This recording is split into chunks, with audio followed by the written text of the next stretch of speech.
como a su guía, los israelitas y los adventistas del séptimo día tienen el peso de la evidencia exclusiva a su lado.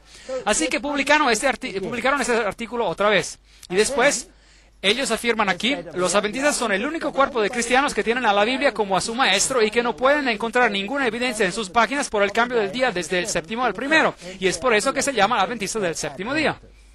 Y seguimos. Ellos escriben aquí, no hay ningún protestante que vive hoy en día que haya jamás obedecido a ese mandamiento, prefiriendo seguir a la iglesia apóstata, entre comillas, en vez de obedecer a su maestro, la Biblia, que desde Génesis a Apocalipsis no enseña ninguna otra doctrina, si es que los israelitas y los adventistas del séptimo día están en lo correcto.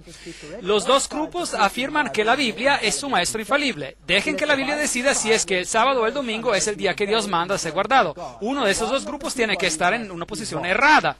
Y después ellos dan este largo estudio bíblico sobre este asunto. Y después hay una nota editorial. Y ahora, noten esta nota editorial interesante. Fue en este punto que la Reforma fue condenada por el Concilio de Trento. ¡Increíble! ¿Sabían ustedes que toda la Reforma falló al Concilio de Trento a causa del asunto del sábado? ¿Sabían ustedes esto? ¡Increíble! ¿Qué ocurrió? Interesante. Ven, los reformadores habían constantemente acusado, así como viene dicho aquí, que la Iglesia Católica había apostatado de la libertad, así como está contenida en la palabra escrita. La palabra escrita, la Biblia y solo la Biblia. Así dice el Señor, estas eran sus santos y señas constantes, y las Escrituras, así como están escritas, son el único estandarte de la apelación. Esta era la plataforma proclamada de la Reforma y del protestantismo. Las Escrituras y la tradición. Esto es lo que la Iglesia Católica decía. La Biblia, así como viene interpretada por la Iglesia y según el consenso unánime de los padres, esta era la posición y la reivindicación de la Iglesia Católica. Este era el asunto principal en el Concilio de Trento. Punto interesante. El concilio fue llamado especialmente para considerar las cuestiones que se habían levantado y habían sido forzadas a la atención de Europa por los reformadores. ¿Sabían ustedes que la Reforma hubiera podido tener éxito? Hubiera podido tener éxito.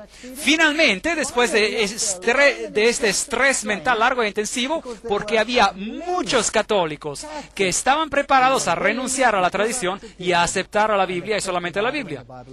Fueron asuntos de punta, bien mordaces. El arzobispo de Reggio entró al concilio básicamente con el siguiente argumento para el grupo que se aferraba solo a las Escrituras. Y él dijo, los protestantes alegan basarse solo sobre la palabra escrita. Ellos profesan a aferrarse solo a las Escrituras como su estándar de fe. Ellos justifican su rebelión con el pretexto de que la Iglesia ha apostatado de la palabra escrita y sigue la tradición. Ahora, los protestantes alegan que ellos se basan sobre la palabra escrita y esto no es verdad. El hecho de que ellos profesan de aferrarse solo a las Escrituras como su estándar es falso. Prueba de esto, la palabra escrita explícitamente manda la observancia del séptimo día como el sábado. Ellos no observan el séptimo día, pero lo rechazan. Ese fue su argumento.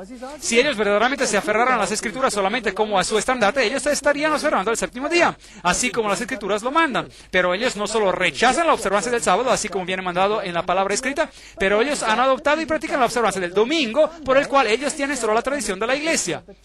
En consecuencia, su reivindicación de que solo las Escrituras son su estandarte se derrumba, y la doctrina de la Escritura y la tradición como esencial queda establecida de manera completa, y los protestantes mismos son jueces de este asunto. Así que la Reforma falló a causa del asunto del sábado. Esto es muy interesante. Y después él sigue. Esta fue la inconsistencia de la práctica protestante comparada con la profesión protestante que dio a la Iglesia Católica la razón ansiosamente deseada y buscada por largo tiempo para poder condenar al protestantismo y a todo el movimiento de la Reforma como a una rebelión egoísta contra la autoridad de la Iglesia. Y después ellos siguieron, y esta es hoy en día la posición de las partes en esta controversia. Hoy en día, como lo demuestra este documento, este es el asunto vital sobre el cual la Iglesia Católica procesa al protestantismo y sobre el cual ella condena la dirección del protestantismo popular como siendo indefendible y que se contradice a sí mismo y suicida.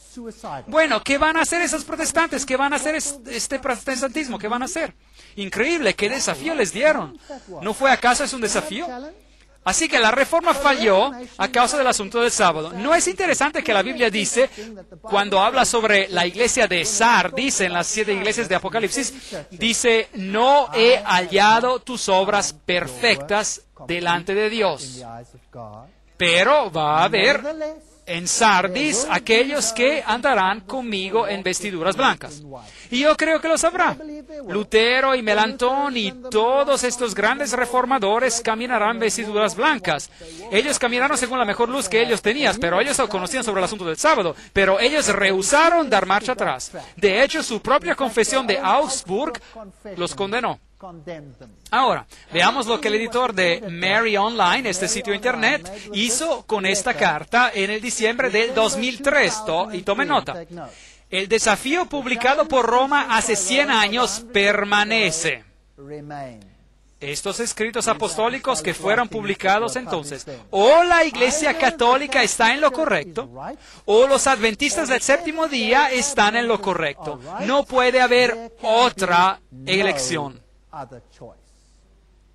Ahora, no soy yo que digo esto, yo no lo inventé. Esta es la Iglesia Católica Romana que habla hoy en día. Y entiendo por qué yo me encuentro en esta posición. Así que, ¿a quién declaran ellos como a su opositor confirmado? ¿Qué dice la Iglesia Católica Romana? ¿Quién es el único protestante consistente?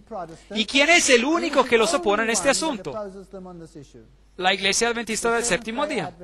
Ahora, pueden entender por qué la Iglesia Adventista del Séptimo Día es un reproche, no solo para el catolicismo, pero también para el protestantismo. ¿Sí o no? Tienen que ser. Y así que ellos serán burlados y llamados secta, sea por parte del catolicismo y del protestantismo. Así que, básicamente, si esto es así, yo le he estado predicando aquí, esta es la posición de la Iglesia Adventista del Séptimo Día, sin considerar lo que los otros están haciendo, y el catolicismo está de acuerdo con todo corazón, y de hecho dice el editor, no puede haber otra elección.